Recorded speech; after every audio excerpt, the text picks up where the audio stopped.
আগামী 21শে ডিসেম্বর 2025 তারিখে KP constable পরীক্ষা রয়েছে। এক্ষেত্রে কিছু ইনফরমেশন আপনাদের শেয়ার করছি।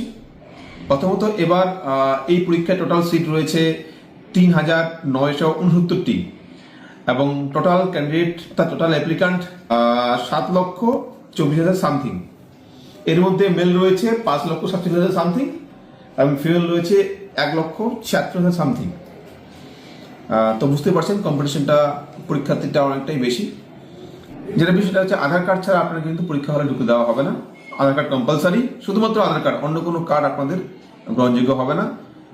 এক্ষেত্রে আপনাদের অনলাইন প্রিন্ট নিয়ে গেলেও চলবে।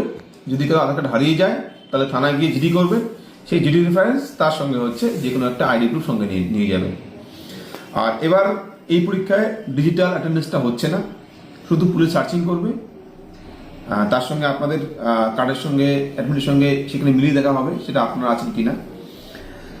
আর এবারেও তাই, শুধুমাত্র অ্যাডমিট কার্ড এবং আধার কার্ড ছাড়া অন্য কোনো ধরনের পেন, পেন্সিল, জলের বোতল পরীক্ষার হলে ঢুকতে দেওয়া হবে না। আপনাদের পরীক্ষার কেন্দ্রে ঢোকার সময়সীমা 8:30 থেকে 10:30-এর মধ্যে। আমি চাইব, শীতকাল রয়েছে, আপনারা খুব সাবধানে আসবেন আর ঠান্ডা মাথায় পরীক্ষা দেবেন, চিন্তা ভাবনা করে পরীক্ষা দেবেন। তার পরীক্ষা ভালো হোক এই আশা রাখছি। থ্যাংক ইউ সবাইকে।